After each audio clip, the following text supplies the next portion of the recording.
All right, y'all. Hey, hey, hey, and how you doing? We're back.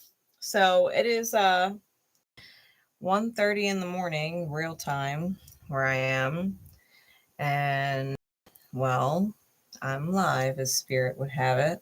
So we're gonna find out what message needs to come out for you. Spirit guided me to some decks that we're gonna use to give you whatever insight you need.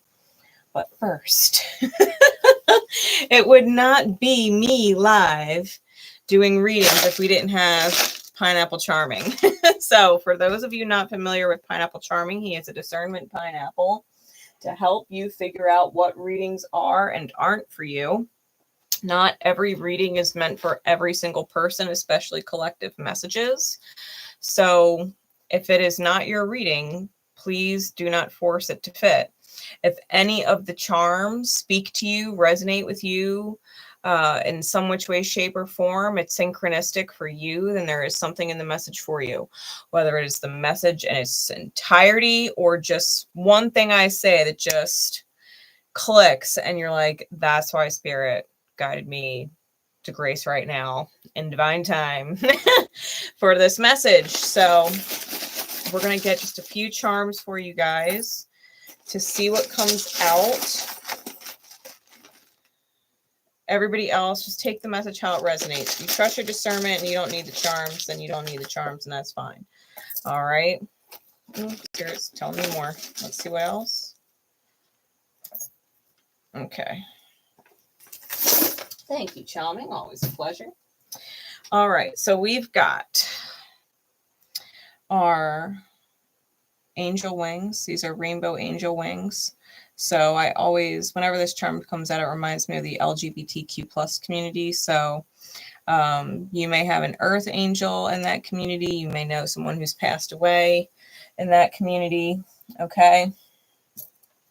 We've also got our St. Patrick's Day lucky hat. So you may have the luck of the Irish in your blood or deal with an Irishman. Maybe your birthday's on St. Pat's. All right. We've also got our witchy tea. So you may be an herbalist. You may make your own teas. You may order them from an apothecary or something like that. But it's magical tea. We've also got our pink gemstone. Okay. It could be synchronistic for you. You may be wearing pink stones or rocking them in your pocket or your bra recently. Okay. Pink crystals. We've also got our green cross. So another nod to the Irish. You might be Irish Catholic or was raised that way. We also have the Wheel of Fortune card here out in charms. So Jupiter may be significant. You may have Sagittarian energy dominant in your chart. We've also got our magic wand. So again, magical synchronicities. You may resonate as a witch or a magical individual in general or be dealing with one. We also have our little bird on a branch charm.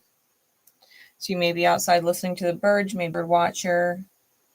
You may get, downloads from someone who's passed away. They may let you know their presence is around you when you hear or are around certain birds. We've also got our black cat charm.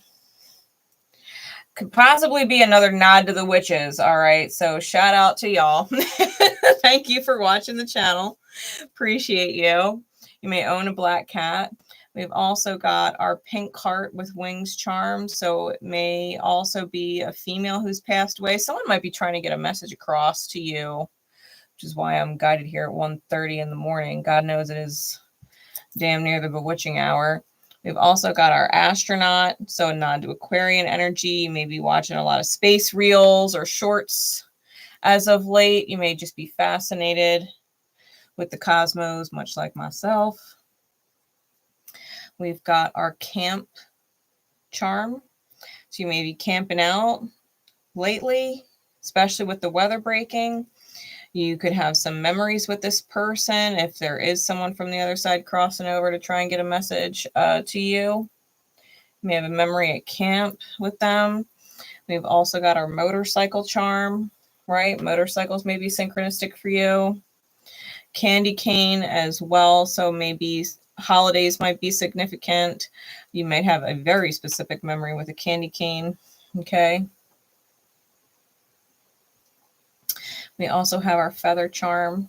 So definitely another nod to someone who maybe has passed away. If you're seeing feathers, if you're catching bird feathers and things like that on the ground, they're usually synchronistic and symbolic of loved ones that have passed away that are letting you know that they're with you.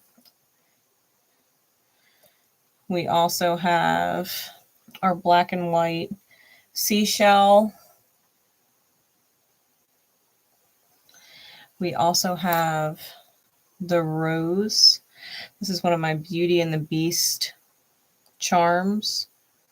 So that may be your favorite Disney movie. Hey McKenna, how you doing? So Beauty and the Beast. We've also got a whale's tail. Whales may be synchronistic for you. They might be popping up for you right now. Wow, there's our other rose. So roses in general might really, really be a synchronicity for you. Your name might be Rose. You could have Rose as your middle name. They could be your favorite flower. You could have tattoos of them, right? Any of these things could be tattoos. Micro playing cards. I've got the Queen of Hearts and the Joker. So a nod to, again, Aquarian energy and Uranian energy. The Queen of Hearts is also the Queen of Cups, right? The Joker is the Fool if you do their tarot equivalents. So Queen of Cups is strong water sign energy. Cancer, Scorpio, Pisces. Definitely for me as a reader on the side of fixed water. So definitely Scorpio. Okay. Potentially Aries energy as well. You may be thinking about taking a leap of faith. The Queen of Hearts as the Queen of Cups. The Queen of Cups is also the card in Rider-Waite that holds the urn. So again, someone who has passed away, right, could be trying to get a message across to you.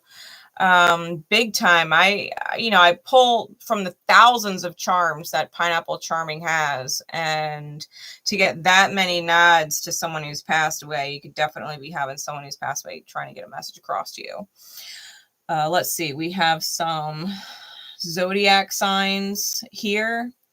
We've got, let me separate all them from the letters. I've got double Virgo. I've got Sag, Cancer, Libra, Pisces, Aries, and Capricorn.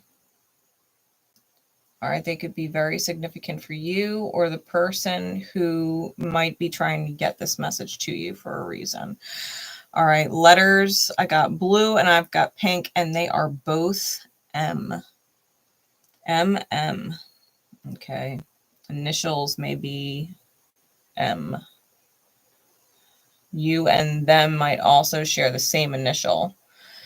If it's not M, right, you and them might actually share the same initial, especially because one is pink and one is blue. Okay. So with that, let's find out what message wants to come through. We're going to start with the overall energy. I'm going to pull from the Harrow cards, my energy alignment deck, and my hand-drawn cards for the overall. And then we're going to get some insight with the Mystical Manga Tarot, and then we're going to pull some guidance from the Kali Oracle. Okay. It's the decks that I was guided to. So Spirit, what message do you need to come through at this time for whomever needs it in the way that they need it to resonate for them and their highest good, and the highest good of all of those close to them?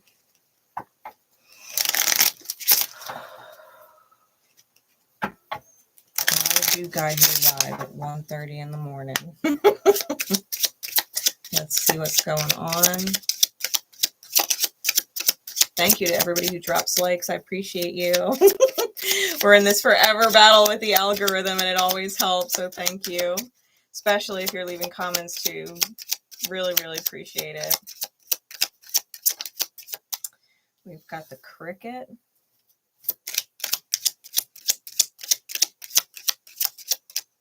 What else? The brass dwarf. I feel like there's more. And the marriage in the reverse. Okay.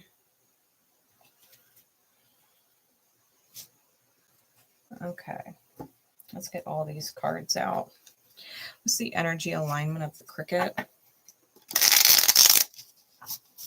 What is the energetic alignment? Where's their energy at? What vibration are they in?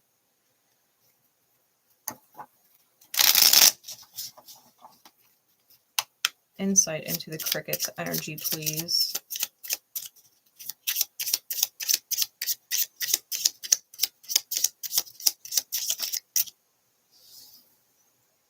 We've got liar, skews, or omits the facts.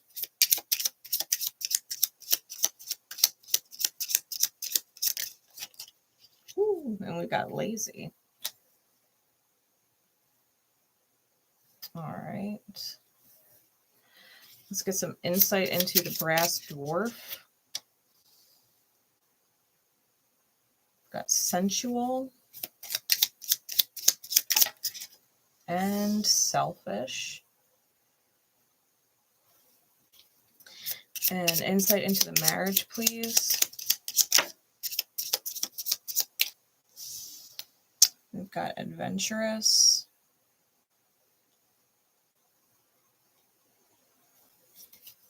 Give me one more. Ungrateful or entitled. Okay.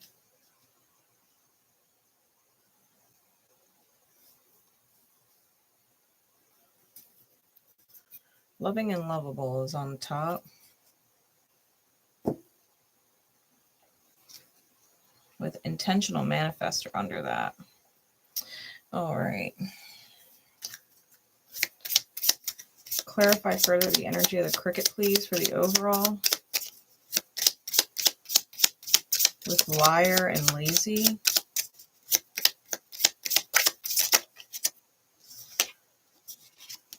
We've got the fireplace.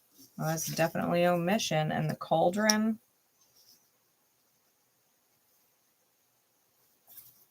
Clarify the brass dwarf, please.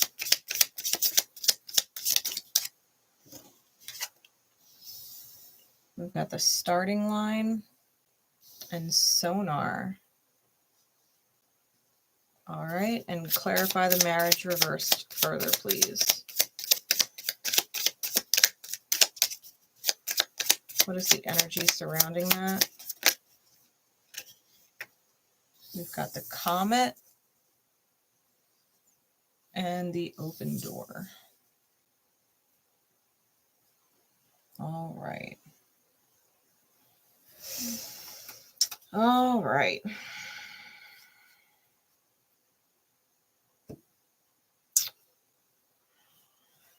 The cricket.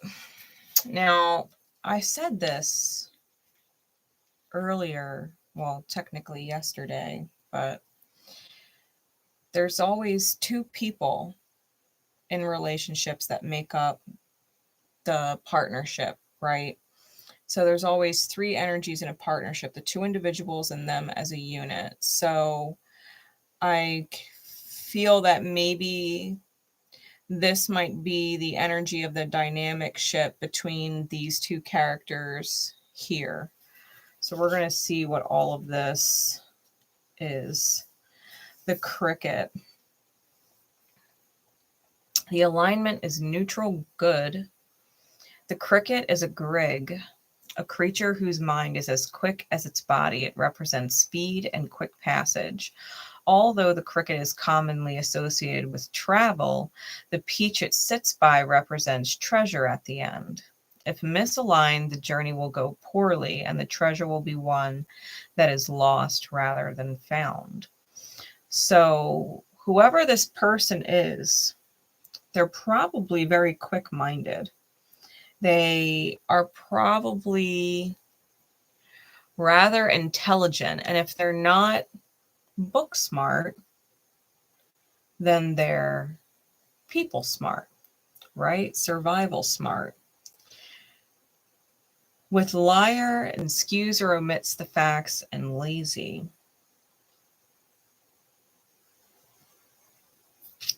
Fireplace and cauldron. I feel like this person is using word magic, and I definitely feel like they are keeping some kind of past or something hidden. Like they tried to burn it so that it would never be found, right? It would never come up. It would never be brought to the awareness of anybody else, right?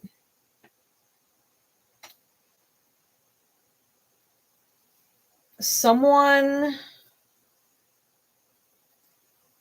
if we do have all of these witchy synchronicities as well, this could be talking about someone who did some kind of spell magic on another person in order to get some kind of quote unquote treasure result, right? Something that they wanted. They tried to do spell work in order to manifest it the lazy way, right? This is not the kind of person who puts out an intention and then listens to their guidance system for actions to take in order to manifest it. This is someone who tried doing a shortcut. Okay, this is someone who tried a shortcut.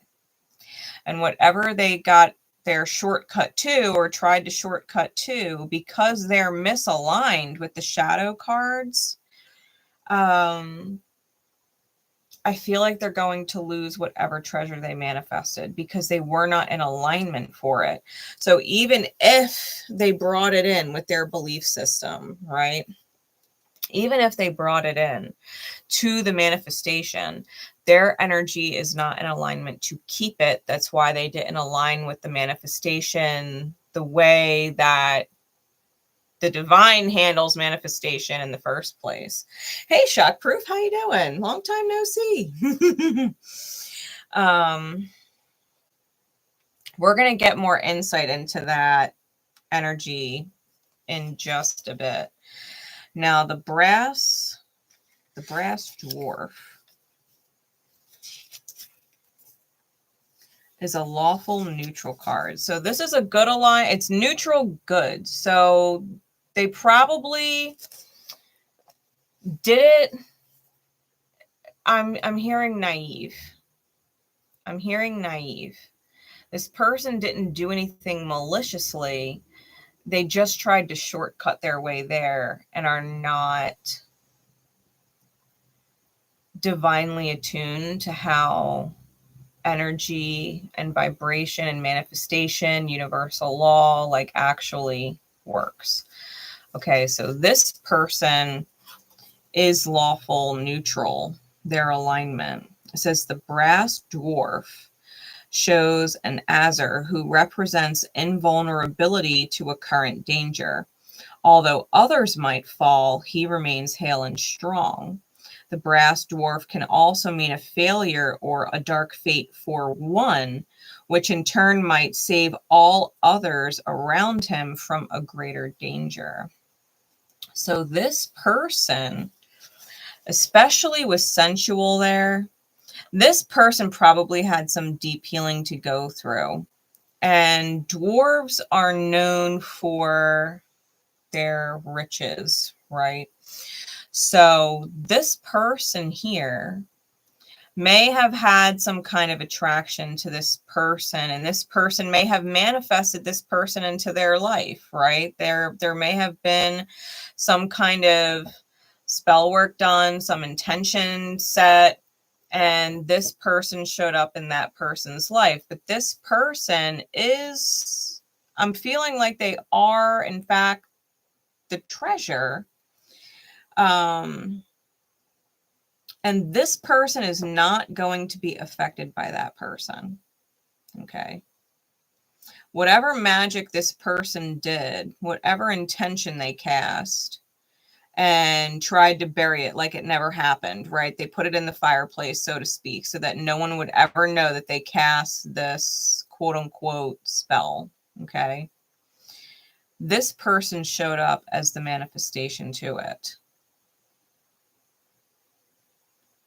But this person, because they're misaligned, like the brass dwarf also means failure or a dark fate for one, which in turn might save all others around him from greater danger. So this person showed up as the divine would have it, to teach this person a lesson and saving everybody else in the ripple that this person would have cast in their negative energy. This person with the selfish card, because on the other side it's generous. So this person, if they wanted to meet, like, let's just say a really well-off partner, right? If they wanted a sugar daddy or a sugar mama kind of energy, right? They were hoping to find somebody that would support them and take care of them because they're lazy, right? They manifested this person who was probably well off or financially stable. At the very least, they had the capability of supporting this person. But because this person cannot be harmed by them, it says they represent invulnerability to current danger. Others fall, but they don't. They remain hale and strong. This person is unaffected. And wherever they are now, it's at their starting line. They're going deep into the self, figuring out why, right? Why they attract people that put on masks with these wounds. And it has a lot to do with a sad or wounded inner child, right? It's got a lot to do with childhood trauma or things like that along those lines, right? Sadness within the self. And I think that this person is actually starting to become privy to their own sadness, which is why they were attracted to this person to begin with, right? Why there was some kind of sexual or physical draw to this person, why they felt the need to be with them. To be fair, this person might have a hard time finding certain people. Like maybe they're not the most attractive person, because dwarfs aren't necessarily known for their dashing good looks. You know, even the male and the female dwarves, you can't really tell them apart, right?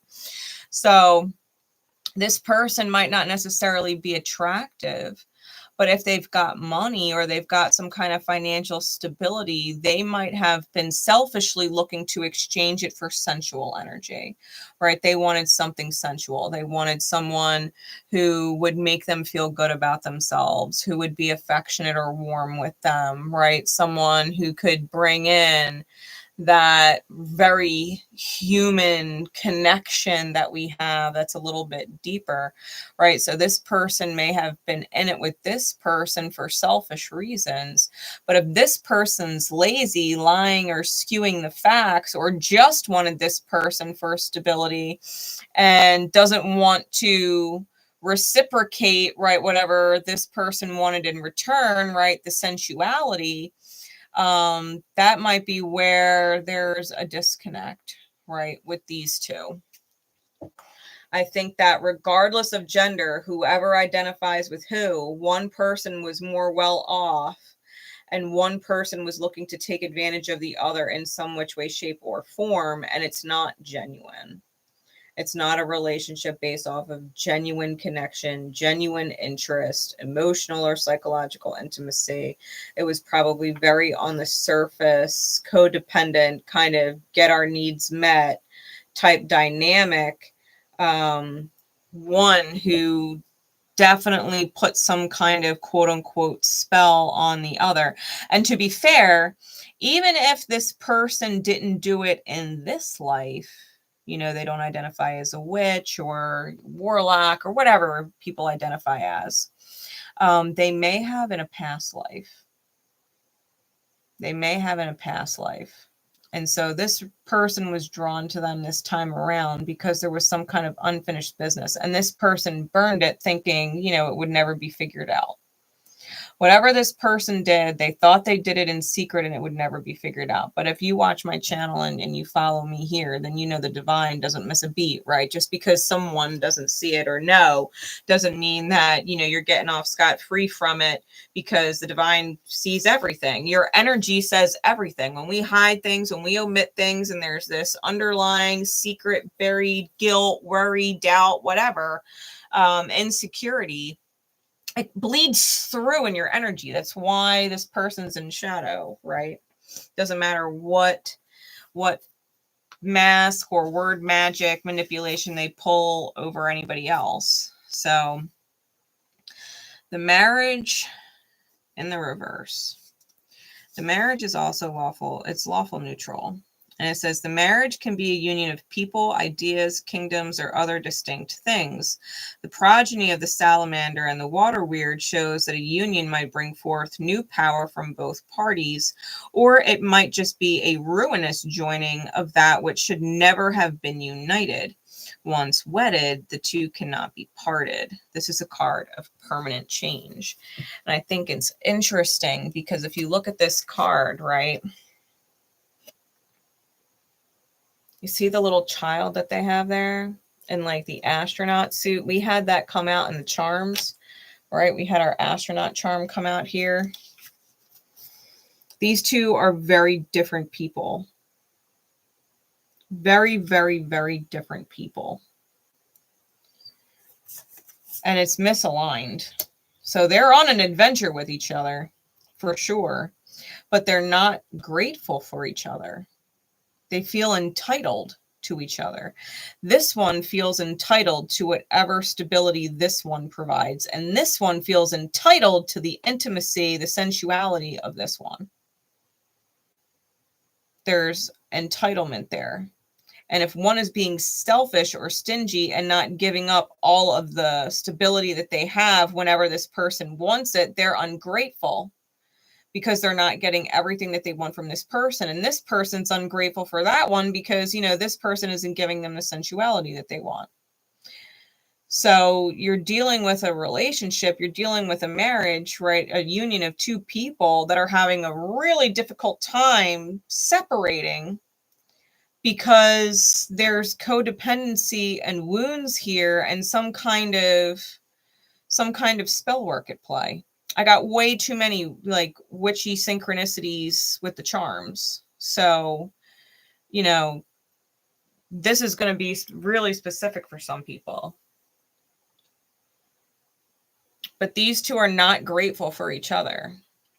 Like, even if this one is stable enough in providing a house or providing a means to get around, right, or providing food, if this person wants extra, but this person's not getting extra because they're not getting the sensuality that they want from this person, well, they're like, no, you can't have this extra. You're just getting the same stability that I provide for my own self. I provide a roof over my own head. Fine, you could stay under my roof. I'm not doing any extra, though. You know, this person wants extra. They feel entitled, right? They feel entitled and they're ungrateful for each other. Now, with the comet and the open door, the comet is an omen. It's an omen, and there's a window of opportunity to take an open door.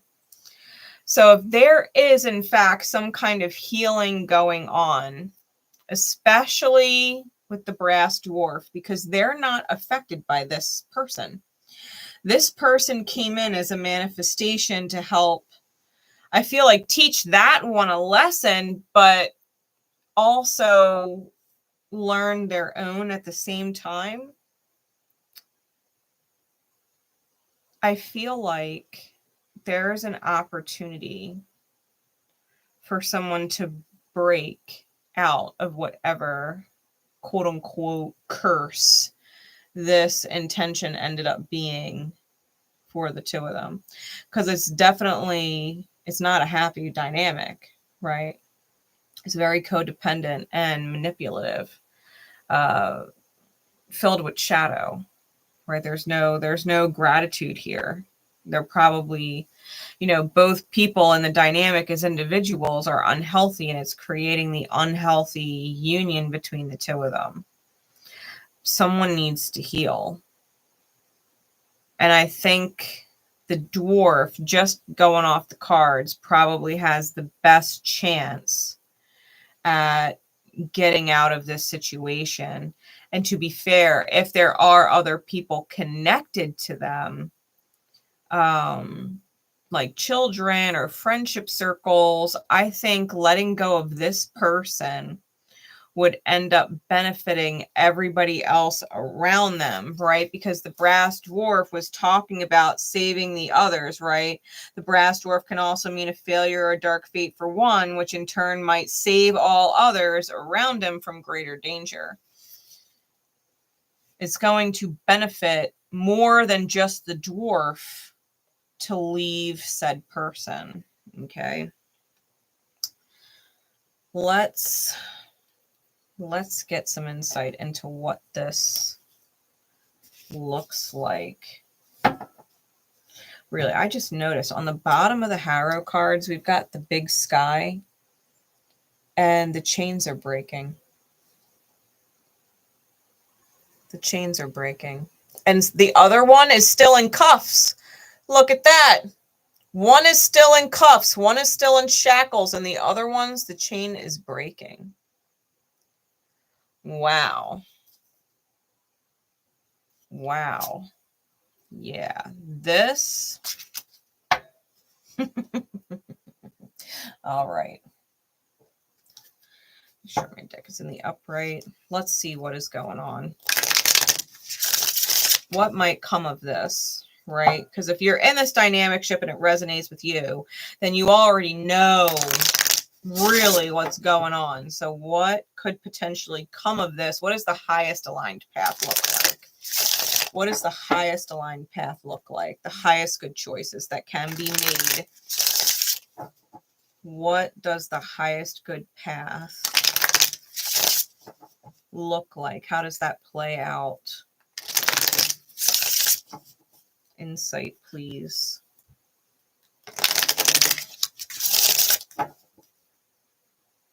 Insight, please, Spirit.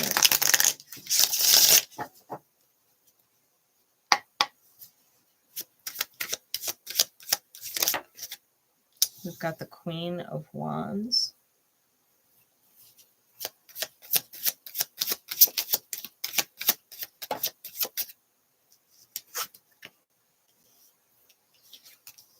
The Two of Cups, the Emperor.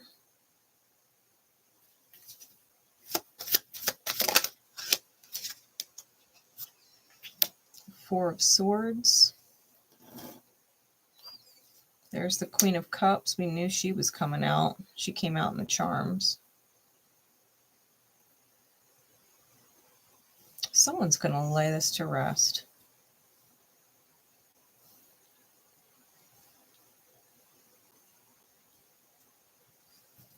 Give me connecting clarifiers, please.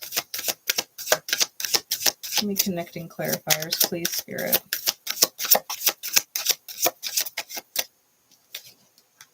Got the Knight of Coins.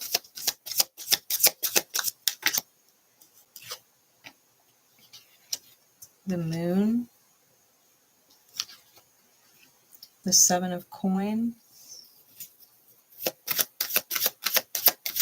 And one more. I'll say at least. Give me one more.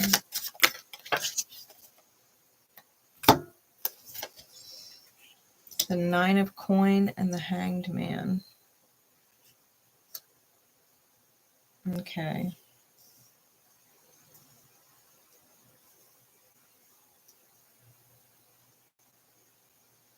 All right. Bottom of the deck is the 5 of coins. Top is the 9 of swords. All right.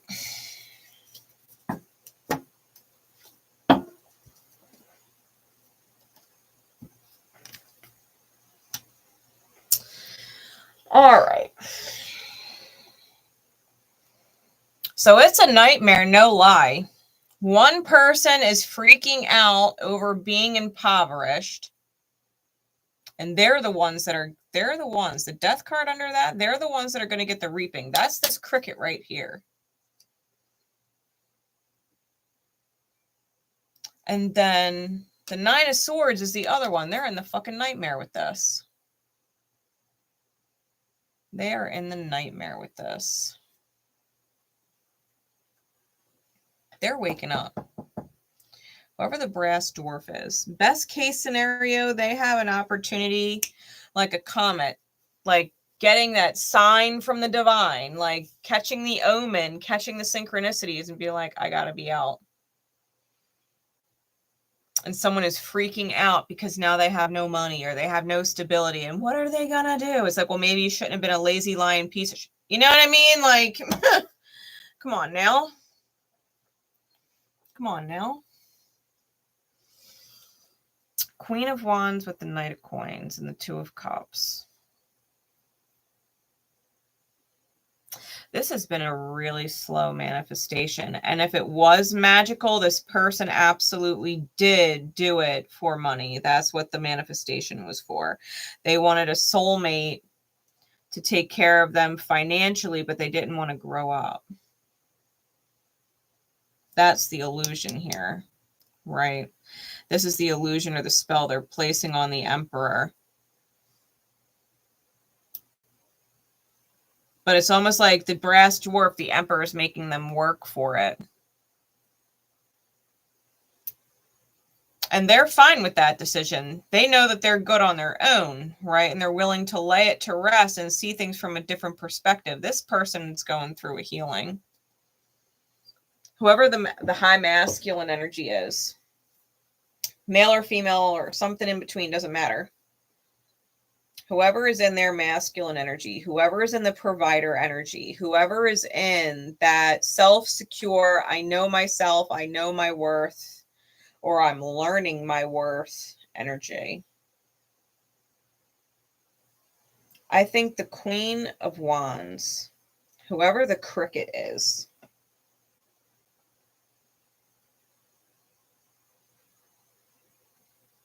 I feel like they might already be potentially looking at someone else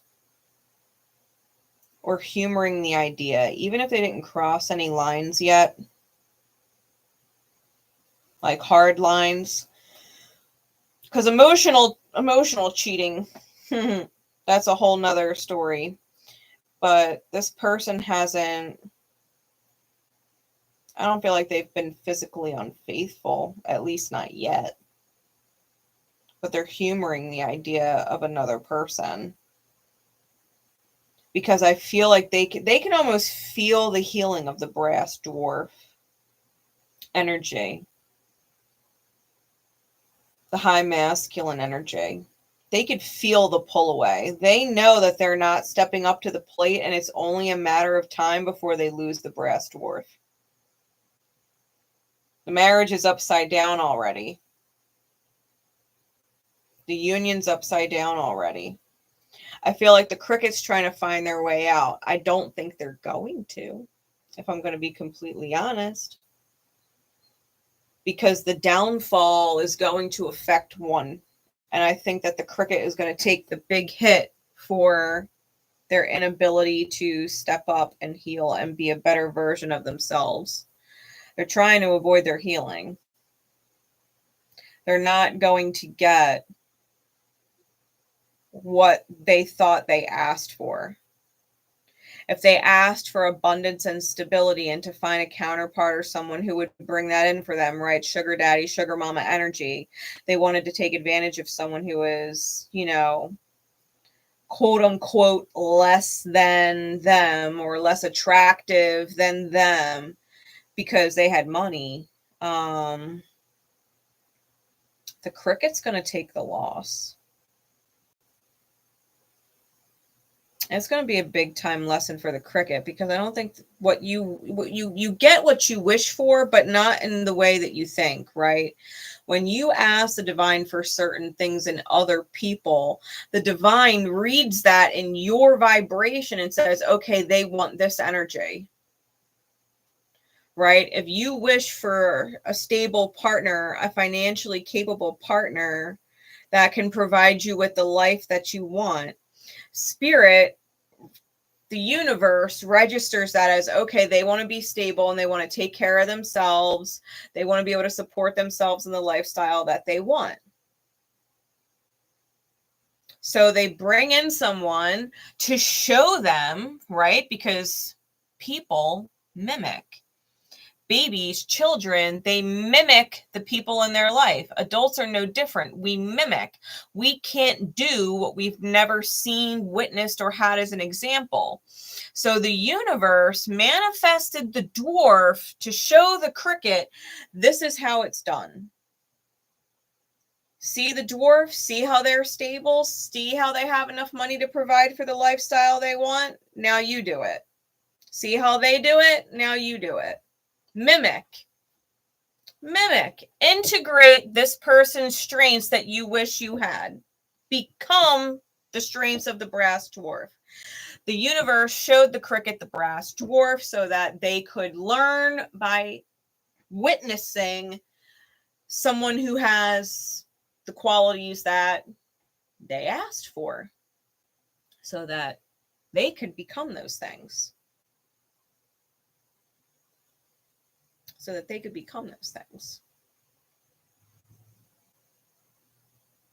Maybe the brass dwarf didn't know their value, didn't know the potential worth that they really had.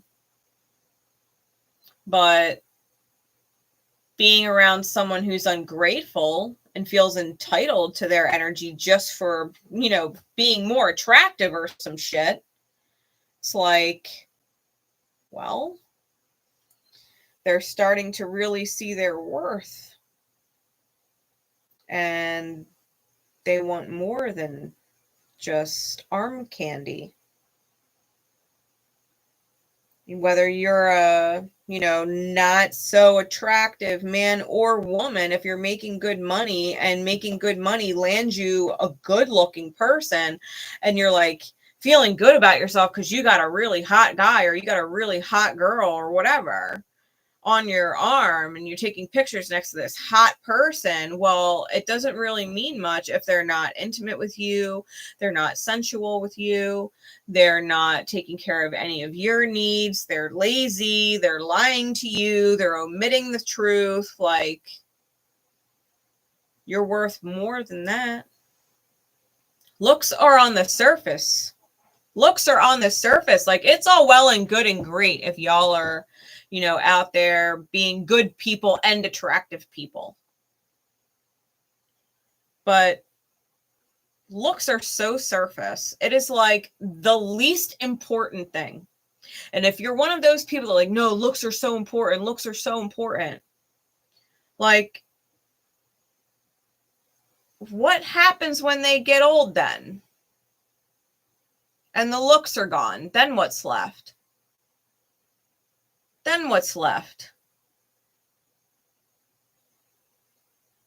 You just got an asshole or a bitch. All you have left is a lazy gold digger. That's it. Someone whining and complaining that all that you do is never enough. That's all that's left. Looks are so superficial. It's so superficial. Oh, Grace, well, only ugly people say that. Go fuck yourself. I ain't unattractive. I'm fucking saying it. Shit.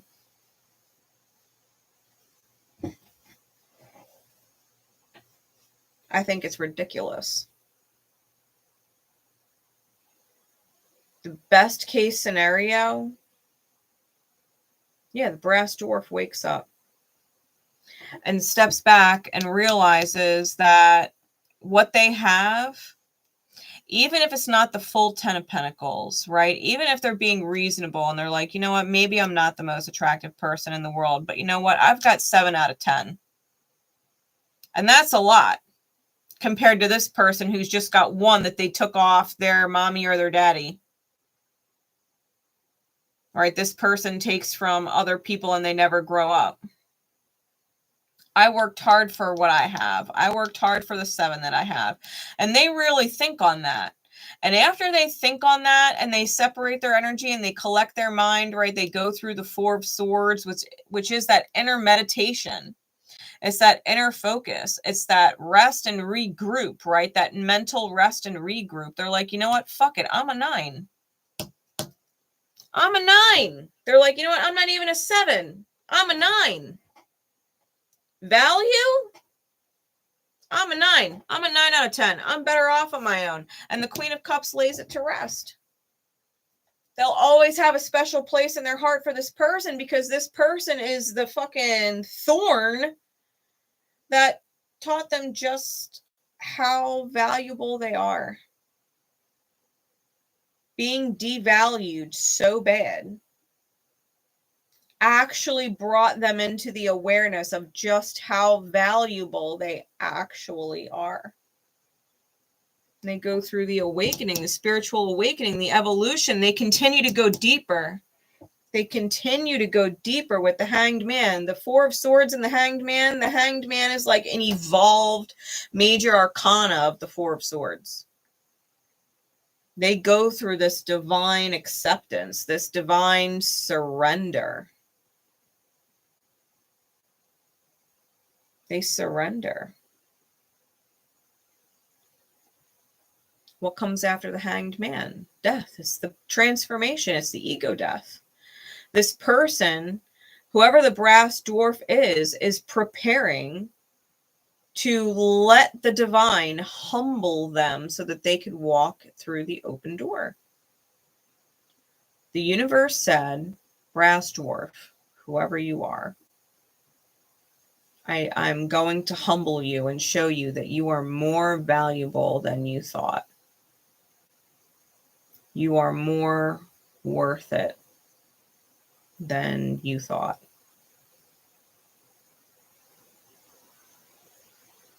You deserve better. You deserve better. Best case scenario, the dwarf is convinced of it. They're convinced of it by the time this is done. They are convinced they're worth the sensuality that they ask for, that it's not too much. For all that they do and all that they provide and all that they are capable of creating with and for someone else. What they're asking for in return technically shouldn't even need to be asked for. That's the realization they're coming to.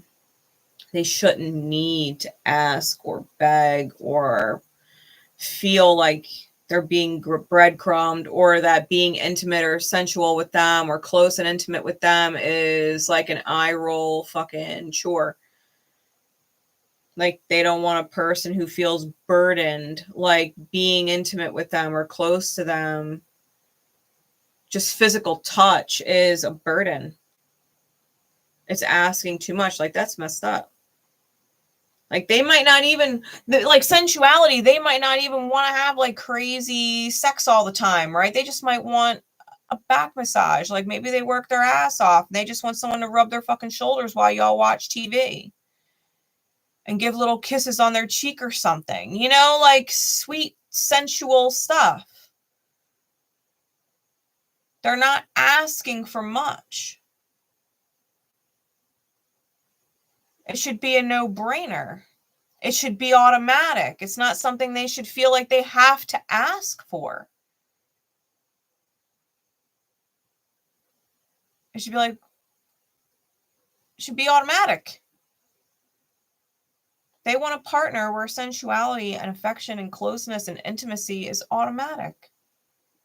Because of where their heart is when they provide everything.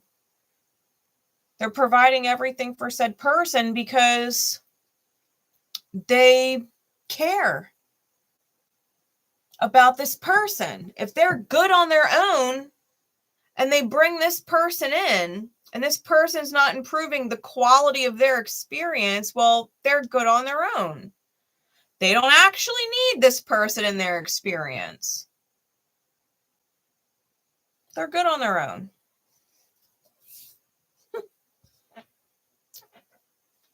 They would rather find somebody who is both loving and lovable, because I think they're realizing that they are loving and lovable. Hi, Gabriella. How are you? Let's get a guidance card for whomever needs it. This is the Kali Oracle. Spirit, please. What is the guidance for those who would catch this? Good for you. If you're the brass dwarf catching this, good for you. And if you're the cricket, get your shit together. Get your shit together.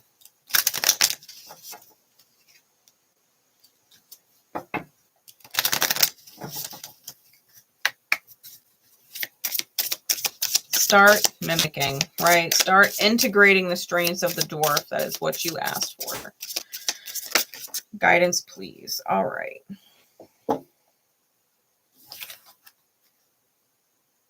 We've got two cards. We've got Kama of Kali and Artha of Kali.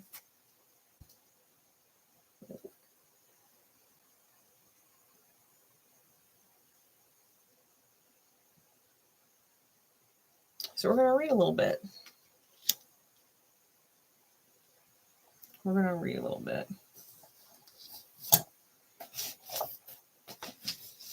Card number 38.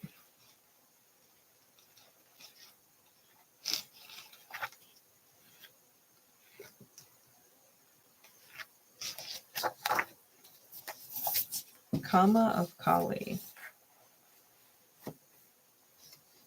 She is completely and utterly in love with your divine essence, and in her love bestows endless gifts. Your path need not be one of endless effort. Connecting with pleasure as a path of personal empowerment with an intention to bring spiritual benefit to the collective through softening and opening your heart is an act of worshiping the divine feminine. Relax into the presence of what is as you slow your pace and make swifter progress. Kama is a Sanskrit word that refers to the sweet stuff of life, pleasure, emotional fulfillment, and being completely present so we can experience life through all the senses. It is also sensuality and physical vibrancy. Without the quality of Kama, our experience of life can become dry, bleak, and intimidating, a joyless existence with simply more tasks to be completed. If we're feeling exhausted, lacking in the qualities of delight and lightness of heart, then we have become deficient in Kama, sacred pleasure. In the realm of the goddess, the enjoyment of life is a sacred act of devotion, gratitude, and celebration. In the throes of profound challenge and transformation, we can feel disconnected from our joyfulness. It's as though it were akin to the bright days of summer and we are midwinter, wondering how it ever was that we could frolic about in barely anything when we now feel the need to cover ourselves with abundant protective layers.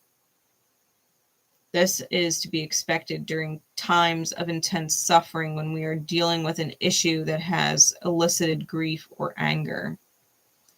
Yet if we allow our minds to remain open to the possibility of joyfulness and pleasure, they can find their way through like the sun breaking through clouds to bring us comfort.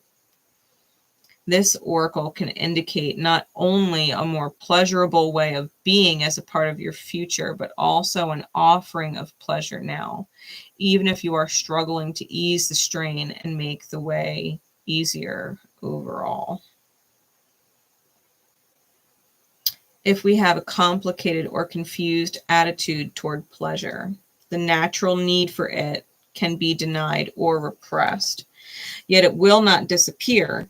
It will arise in some indulgence, addiction, or peculiarity of behavior which creates suffering because it is not the natural expression of the natural need. The Kali of Kama helps us reconnect to our need for pleasure and its healthy expression. The oracle speaks of a gift entering your life from the will of the goddess. It is an invitation to relax and receive. Sometimes we may unconsciously attribute divine will with intentions to demand more and more of us. Yet, divine will has our best interests at heart. When we need to develop strength, it will certainly provide the experiences necessary for us to do so. But it also provides sweetness and pleasure which we can embrace or not using our own free will. This oracle speaks of a need to embrace pleasure and the many gifts of the goddess. This is not an indulgence. It can actually help you make progress on your spiritual path. To be able to embrace joyfulness is a gift. It provides us with relief and release when the path has been truly difficult. It is the summer to the soul's winter. To grow, we need both. The Kali of Kama is a message that we should not discard our need for pleasure. So much of what society promotes as pleasure is little more than disembodied escapism that creates further suffering rather than healing. The natural and enhancing experiences of pleasure, however, are a mystical medicine. We can only access it through presence, spontaneity, and connection to ourselves and life. The Kama of Kali is genuinely healing. That is how we recognize sacred pleasure through its effect. It has far-reaching positive consequences and leads to more energy, commitment, and discipline as a natural response to the alleviation of excess pressure. This teaching is not about becoming hedonistic or pursuing pleasure at any cost without wisdom or benefit. Instead, the oracle asks us to engage with pleasure as an act of worshiping the goddess within the self. When divine worship is genuine, it doesn't add to the suffering of the world, but aids relief. To understand this, we can give up the notion of pleasure as selfish and begin to associate it with the sacred. The oracle brings comfort. It speaks to the forthcoming grace of pleasure in your life and your capacity to truly be with it as an act of blissful divine devotion. Hey, Lorraine, how are you doing? Good morning. This person may have literally learned that sensual enjoyment of their partner, wanting that intimacy, that deeper intimacy, because I don't feel like this person just wants to be like physical for the sake of being physical, like sex for sex. Like it's not, I don't feel that from this person. I think this person genuinely wants sensual, not sexual, but sensual. I think this person might have been taught that wanting that from their partner is selfish. That it's selfish to ask or selfish to, pursue it or engage in it or initiate it. And their other partner is lazy. They're not initiating it all, right? And I feel like this person is starting to realize that what they're asking for, what they desire, is not selfish. It's not selfish. They're with a selfish person because selfishness and the idea surrounding selfishness, the belief, the false belief in what is selfish, is what's healing for them. Like, the brass dwarf deserves to be loved. They deserve to be loved. Deeply. That's why they do what they do. This is a reminder that sacred pleasure and enjoying life, breathing in the fresh air, feeling the caress of a partner's skin against your own, just sitting with them, just holding hands. Like, there's beautiful pleasure in that. There's beautiful pleasure in hearing the sound of someone's laughter. That's what pleasure is, right? Pleasure is not the hedonistic, escapist, shit that society has taught us. It's not sex and drugs and rock and roll. That's not what it is.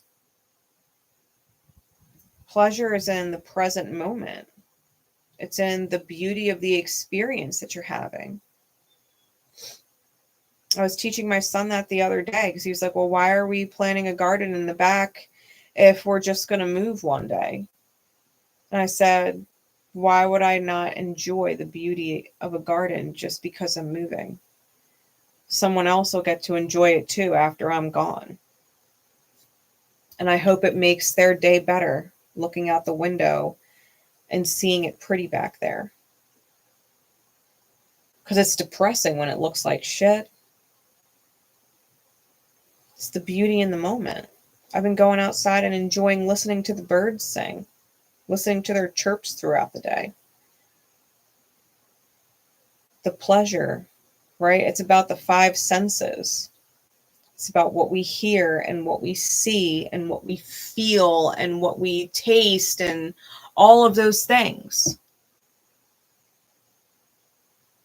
The beautiful smell of the fresh air. Or fresh coffee. Or whatever witchy brew you make.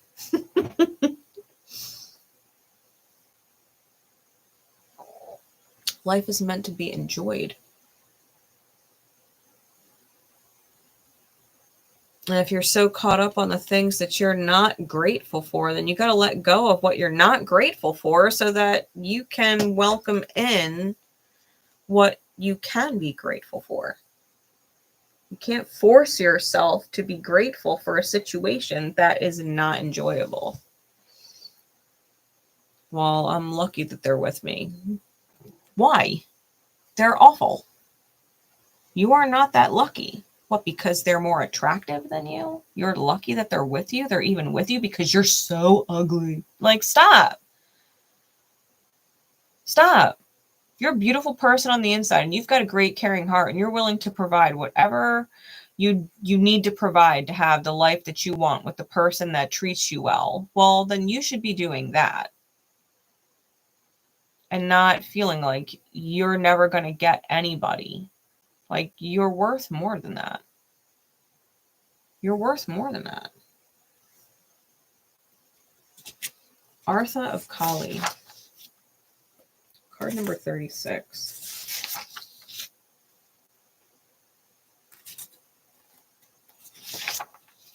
Okay.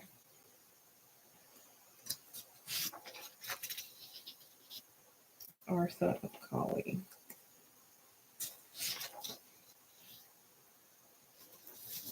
Her heart contains the seeds of your soul and complete awareness of the divine destiny she has always intended for you. There is a sacred purpose for which you were born and a meaningful, divinely protected pathway for you to fulfill it. Only you can decide to put your faith and commitment into that path and to take one step at a time and honoring what has value to your heart, tuning into her loving plan. In taking those steps, the pathway will reveal itself, and you shall attract great blessings that will benefit all beings. When the heart is ready, a compelling question arises. For what purpose was I born? The sacred feminine within the heart knows how to grow and evolve organically and instinctively. There is a sacred masculine energy within the heart too. It yearns to manifest meaningful truth, to protect that which is worthy, and to dedicate our efforts toward a clear purpose. It provides our loved ones. It provides for our loved ones and creates a safe place within where the feminine values of love and connection can thrive. As that masculine energy grows and evolves within the soul, it expresses a desire to accomplish these aims for a broader community and a higher purpose. Artha is that sense. In that sense is the search for meaning, for higher purpose, for the methods of creative expression, the spiritual exploration that give our lives clear direction and emotional fulfillment. In our intellectually driven society, we prefer to know the destination first and then become somewhat willing to trust we are making progress, provided we feel in control of where we are going. However, the truth of the manifestation of life's purpose is somewhat different. The often painful first step is to give up the stranglehold on the how, when, where, who, and what. Only then can we drop into an instinctive, more intuitive way, which is guided from the feminine wisdom within. Then we will truly be making spiritual progress toward manifestation and fulfillment on every level. At these times, the rational mind is struck by the notion that it has no idea what, if anything, is happening. This is when the inner masculine needs to trust the inner feminine. There may be some healing work required for that trust to be generated. Such healing can ask you to have the courage and wisdom to move beyond the intellectual assessment of what you think you should be doing and your self-created ideas about what evidence of success you should have manifested by now. You will need to shift from assessing your self-healing journey. You will be asked to allow yourself to grow into the path you are seeking. The acorn doesn't appear much like an oak tree, but it knows how to become one. You will have to trust in the innate intelligence of your own healing process and soul knowing. Only then can you be sure you will not miss your purpose, nor attempt to climb mountains not meant for you, and that cannot bring you benefit, happiness, or peace either. Artha, however, is not only about purpose.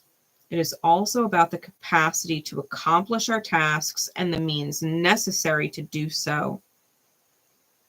The universe provides all such means, from emotional learning to financial support.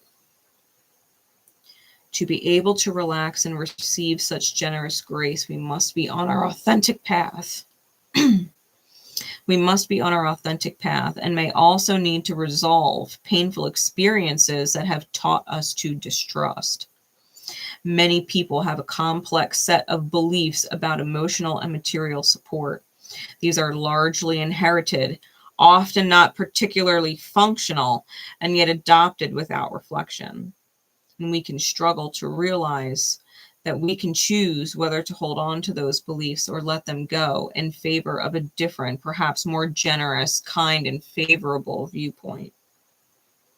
The Oracle asks you to consider that your belief systems are not a reflection of an inviolable reality, but an expression of the best way you could deal with your past. You owe no allegiance to a belief system. As Kali is rebirthing energy, it is time to dispense with the past, especially if there have been wounds around a lack of security. The Oracle guides you to open your heart and mind to the reality of the material means necessary for your continued development being provided. Even if you struggled in the past, Artha of Kali brings assurance that you are capable of genuine material and spiritual prosperity. You can manifest that which has real meaning to your heart. You are forging your own authentic path. That will bring you fulfillment on all levels and bring positive spiritual repercussions for all beings too. If you have reached a block or dead end on the path, trust that you have the strength to overcome it. It may not be through attempting to force something to happen in the material world, so much as working on reframing your beliefs and approach so they are in complete alignment with your inner values. That takes incredible strength and trust in yourself. Really, I just looked up. It is 1 hour, 11 minutes, and 11 seconds. I digress. Going through that process creates spiritual integrity and alignment. Even the greatest willpower to make things happen will fall short of what is necessary to manifest your most beautiful and sacred fulfillment without such inner spiritual integrity. I'm going to read that again, because if y'all just missed what the fuck I said and zoned out for a second, y'all got to tune back in. It takes incredible strength and trust in yourself. Going through that process creates spiritual integrity and alignment. Even the greatest willpower to quote unquote make things happen will fall short of what is necessary to manifest your most beautiful sacred fulfillment without such spiritual integrity. Trust that the promise of your sacred success is being fulfilled through every challenge and blessing. This is where your inner masculine and feminine really have to work together, because if it does not feel good and you are dealing with certain shadows and certain belief systems, like you are not beholden or committed or married to a belief system. You can change your belief system at any time if it is not serving you. If you believe that sensuality is selfish and you don't deserve to be loved, well, that is a rather shitty belief system. You can divorce that belief system. If you believe that you are incapable and all you're good for is your looks, and your looks get you anywhere you need to go in life, well, you're learning that that's a false belief system. Your looks are not going to get you everywhere. They're only going to get you so far, and then they're going to crash. That's all it's going to do. Those pretty looks ain't going to last forever. They're not. You've got to be able to believe in yourself that you're something more. This is about trusting in the present moment, being aware of what is going on around you, listening to the senses that you have going off inside yourself, being able not just to enjoy your everyday life, your everyday reality, but enjoy the feelings that your intuition is giving you. This doesn't feel good. I deserve better. Yes, you do. You're right. It doesn't feel good and you deserve better. Trust your intuition. Get out of your own way. Stop trying to quote unquote make it happen. Just make it happen. Make it happen. No. Don't force it. If you're forcing making it happen, making it work with someone who is not working with you to try and make it happen too, and you're not in alignment, and it's shitty, and it's falling apart, or it sucks, like, you got to take that first step. The often painful first step to give up the stranglehold on how, when, where, who, and what. Only then can you drop into an instinctive, more intuitive way, which is guided from your own inner feminine wisdom within the self. You got to get out of the rational mind about what should be or what is supposed to happen. And let yourself flow more. You might have any number of false beliefs. Well, the only time I feel good is when I'm drinking. No, you don't actually feel good when you're drinking. You just aren't paying attention to all the things that you need to pay attention to so that you don't feel them anymore. Like if your partner sucks and you're drinking because your partner sucks and drinking helps you forget how bad your partner sucks, maybe you should just let your partner go and stop pretending. Maybe you should just let the mask drop. All right, that's the guidance and the advice. I think the brass dwarf has a real opportunity for themselves if they're catching this message right now. I think they have a real opportunity to hop into divine flow and be surprised. Be surprised by the divine when they actually pop into their highest good path and surrender to the unknown. Surrender to their worth. Be humbled into a new belief system that they're actually worth a shit. That they're not worthless or unlovable. That they are a loving person and that their love is good enough. And that their love is good enough. It's more than enough. It's beautiful. That they're not a 7. They're really a 9.